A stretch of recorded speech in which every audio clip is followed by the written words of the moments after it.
गांव में एक प्रसिद्ध कहावत है कि घोड़े के पीछे जाओ तो लथार मारेगी और आगे जाओ तो दांत काटेगी। कहने का तात्पर्य यह है कि वह आपको ना आगे जाने देगी ना पीछे जाने देगी और हमेशा आपको परेशान करने की कोशिश करती रहेगी। ऐसा ही हाल हमारे रवीश कुमार जी का है। नमस्कार दोस्तों, मैं प्रेरणा कश्यप आप सभी का स्वागत करती हूँ। रवीश कुमार जी ने अपने YouTube चैनल पर रेल हादसे को लेकर काफ़ी दुख जताया है और हम सभी की संवेदना इस हादसे के साथ है। लेकिन इस हादसे पर भी लाशों पर कांग्रेस और कुछ अन्य दल राजनीति कर ही रहे हैं, लेकिन इतने बड़े पत्रकार भी अछूते नहीं हैं। जैसा कि अभी हम देख रहे हैं कि रवीश कुमार जी ने कहा कि अब जो हमारे रेल मंत्री अश्विनी वैष्णव जी हैं, अब वो वहाँ पर जयकारे लगा रहे हैं, भारत माता की जय कह रहे हैं, प्रणाम कर रहे हैं, फोटो तस्वीरें वीडियोस उनके वायरल हो रहे हैं। अब इनको इस बात की काफ़ी समस्या हो रही है कि सारी चीजें कैसे सामान्य हो गई। सारी समस्याएं जो थी वो वैसी ही रहनी चाहिए थी ताकि ये राजनीति कर सकते थे, बुराई कर सकते थे। कि इतने बड़े हादसे पर जहां हमें अपना भरसक प्रयास करना चाहिए कि हम इन चीज़ों को कितना बेहतर करें, अच्छा हो, और प्रार्थना करनी चाहिए कि सभी चीज़ें सामान्य हो जाएं। लेकिन इन्होंने अपने YouTube चैनल पे लिखा है किसका दुख बड़ा। डेफिनेटली जिनके साथ ये हादसा हुआ है, जिनके परिवार में लोग जीवित नहीं रहे या उनके हाथ पैर चोट लग गए हैं, कट गए हैं, किसी भी तरह का नुकसान हुआ है, वो तो जीवन भर रहेगा, उसको भुलाया नहीं जा सकता। ये तो तय वाली बात है। ऐसा तो नहीं होगा कि अश्विनी वैष्णव जी अपना हाथ काट लेंगे और तब उनका दर्द बयां होगा। ऐसा तो हो नहीं सकता। एक छोटा सा उदाहरण देकर मैं समझाना चाहती हूँ कि आपके घर में किसी बच्चे ने अपनी उंगली काट ली, कट गई, टीवी टूट गया, ग्लास टूट गया, तो आप क्या करेंगे? घर से चले जाएंगे कि नहीं भाई मैंने अच्छे से नहीं पालन किया, या मेरे से गलती हो गई, मैंने ग्लास यहाँ रख दिया होगा, या कुछ ऐसा हो गया होगा, ऐसा करेंगे?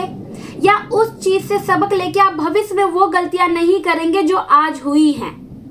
दूसरी बात कि आप उस समय तत्क्षण आप उस बच्चे को लेकर डॉक्टर के पास जाएंगे, घर की सफाई करेंगे, बच्चे को दिखाएंगे हॉस्पिटल में, या घर से अश्विनी वैष्णव जी को इस्तीफा दे देना चाहिए। उन्होंने बड़ी गलती कर ली है।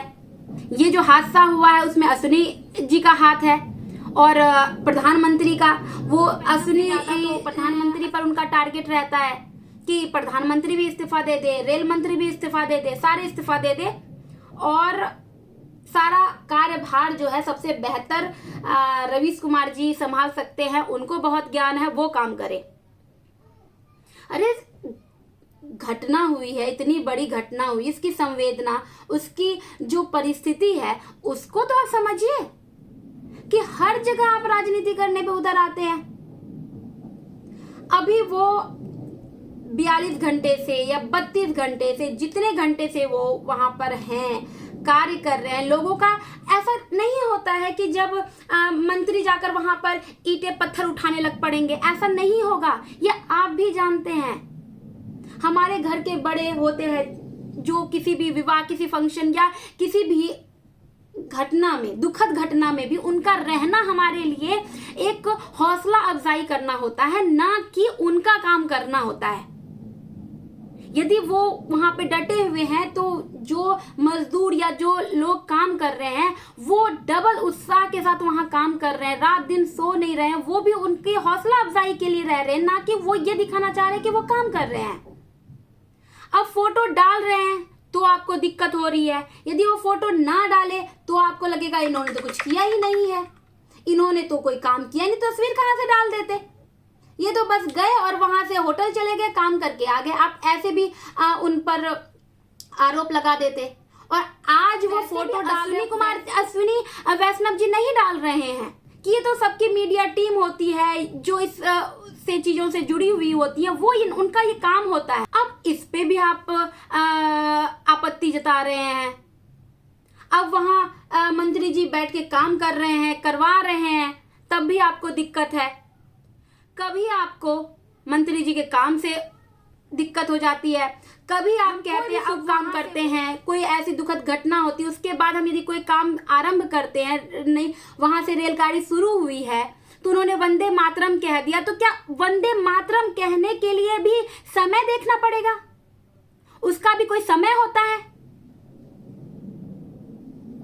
ये तो हौसला अफजाई करने के लिए, मोटिवेशन देने के लिए, और भगवान और धरती माता, हमारी देश की माता को हम प्रणाम करके कोई चीज शुभारंभ कर रहे हैं कि भाई अच्छे से हो जाए। नहीं भाई, अब ये दुखद घटना है, आप राजनीति कर सकते हैं लेकिन वो वंदे भारत नहीं कह सकते, जय माता दी नहीं कह सकते, वो भारत माता की जय नहीं कर सकते, हाथ नहीं जोड़ सकते। ये यदि कुछ कर रहे हैं तो सब दिखावा है। भाई नॉर्मल इंसान भी ऐसा करते हैं। वो तो मंत्री हैं, इतनी बड़े दुर्घटना हो गई, बताइए किसका मन नहीं पसीज रहा होगा इतने लाशों को देखना, वहां पर रह कर काम करवाना, कितनी हिम्मत की बात है। लेकिन आप राजनीति करेंगे ही। ऐसा क्यों नहीं करते रवीश जी कि आप सुबह शाम एक लिख दे चार्ट कि क्या करना चाहिए देश के प्रधानमंत्री को, क्या नहीं करना चाहिए, क्योंकि सब कुछ तो आप ही जानते हैं, आप ही सर्वे सर्वा हैं। दूसरा ये उठाते हैं अब कि अब इनको ये परेशानी है कि अश्विनी वैष्णव रेल मंत्री बहुत पढ़े लिखे, बहुत ओहदे वाले हैं, इसका रुतबा दिखाते हैं। अब बताइए, तो रवीश कुमार जी आपको ही दिक्कत हो रही थी ना कि प्रधानमंत्री डिग्री दिखाए, और ये अच्छा सा अपना एक छोटा सा कहानी भी सुनाते हैं कि दूल्हा डॉक्टर है, वो अच्छा डॉक्टर है, यदि दूल्हा तो अच्छा पति हो ये जरूरी तो नहीं। आपने ही ये बात कही है। तो मैं उस पर संक्षिप्त टिप्पणी करना चाहती हूँ रवीश कुमार जी कि यदि कोई पढ़ा लिखा विद्वान है, आप यही कहना चाह रहे हैं कि बहुत पढ़े लिखे हैं अश्विनी जी, तो बहुत अच्छे रेल मंत्री नहीं है। लेकिन जिस प्रधानमंत्री मोदी को आप टारगेट करते रहते हैं, वो उनको तो पूरी दुनिया इतना सम्मान कर रही है, अमेरिका, ऑस्ट्रेलिया, सभी जगह से उनको सम्मान और इतना आदर मिल रहा है। उनके काम की प्रशंसा देश ही नहीं विदेशों में हो रही है। G20 जैसी चीजें हमारे देश में हो रही है। हमारे जो लूटे हुए सामान थे वो आ रहा है देश में। 370 हटाया गया कश्मीर से। तो इतने बड़े बड़े काम जो वर्षों से पड़े हुए थे, वो काम हो रहा है, फिर आप डिग्री के पीछे क्यों पड़े हुए हैं? आपको तो ये देखना चाहिए कि ये दूल्हा तो अच्छा है, तब डिग्री क्यों ढूंढ रहे हैं उसकी? ये अच्छा प्रधानमंत्री है तो डिग्री क्यों ढूंढ रहे हैं? उसी के उलट आप कन्हैया कुमार की डिग्री डिग्री डिग्री, बहुत पढ़े लिखे, PhD करे हुए, JNU के पढ़े हुए, आप वहां पे ताल ठोकते नजर आते हैं। तो यदि अश्विनी वैष्णव के लिए कहा जा रहा है तो इसमें आपको फिर चिढ़ क्यों हो रही है? आप बता रहे हैं कि खुद ही अपने चैनल पे बता रहे हैं कि B.Tech हैं, IIT कानपुर से पढ़े हुए हैं, M.Tech किए हुए हैं, उड़ीसा कैडर से IAS कर रखा है, IAS बन चुके हैं, कलेक्टर, मतलब कितनी सारी चीजें, यहाँ तक कि अटल जी वाजपेयी के निजी सचिव तक रहे हैं, उप सचिव थे पहले, निजी सचिव बने, और अमेरिका से भी मैनेजमेंट की पढ़ाई करके आगे। बताइए, इतना ज्ञान और इतना अनुभव के बाद भी आप उन पर कसना नहीं छोड़ रहे, तो कौन सा आ जाए? मुझे तो लगता है कि श्री राम भी आ जाएं तब भी आपको संतुष्ट नहीं कर पाएंगे। तो राम राज्य में भी कुछ ना कुछ खोट लगा देंगे कि नहीं नहीं नहीं, राम का तो नहीं बनना चाहिए। अब अश्विनी वैष्णव जी महापंचायत में चले गए, इनको वहां भी आरोप है। मतलब आप हिंदू हैं, आप हिंदू नहीं कर सकते, आप शंकराचार्य की जय जयकार नहीं लगा सकते क्योंकि आप मंत्री हैं, को दिक्कत हो जाएगी। मतलब यदि मैं कहूं कि मैं हिंदू हूं, मुझे अपने आप पे गर्व है, तो इसका मतलब है मैं बाकी सभी समाज का बहिष्कार कर रही हूं, त्याग कर रही हूं और कह रही हूं कि सब बुरे हैं। नहीं होता। यदि मैं कहूं कि मैं अच्छी हूं तो इसका मतलब सारे लोग खराब है। यदि वो जय जयकार कर रहे हैं, शंकराचार्य की जय कह रहे हैं, तो आपको दिक्कत हो रही है। वो मंत्री हैं, कहीं ना जाएं। अब उनको मंत्रालय दे दी गई हैं 2-4, तो कह रहे हैं कि भाई भाजपा में तो सिर्फ लगता है कि अश्विनी वैष्णव ही ज्ञानी है जिन्हें इतने सारे मंत्रालय दे दिए गए। सूचना मंत्रालय, रेलवे मंत्रालय, इलेक्ट्रॉनिक एंड इंफॉर्मेशन टेक्नोलॉजी मंत्री बना दिए गए। इस पे भी उन्हें आरोप है, उन्हें बहुत आपत्ति है। तो आपत्ति तो सब जगह होनी चाहिए। तो जब सिसोदिया जी के पास 18 मंत्रालय था, तो क्या आप सरकार के पास कोई और मंत्री नहीं थे? तब तो आपने सवाल नहीं उठाए, तब तो आपके मुंह से एक शब्द भी नहीं निकला कि 18 मंत्रालय कैसे एक बंदे को दे दिया गया। यहां यदि 4-5 मंत्रालय दे दिया जाए अश्विनी वैष्णव जी को, तो आपको आपत्ति हो रही है।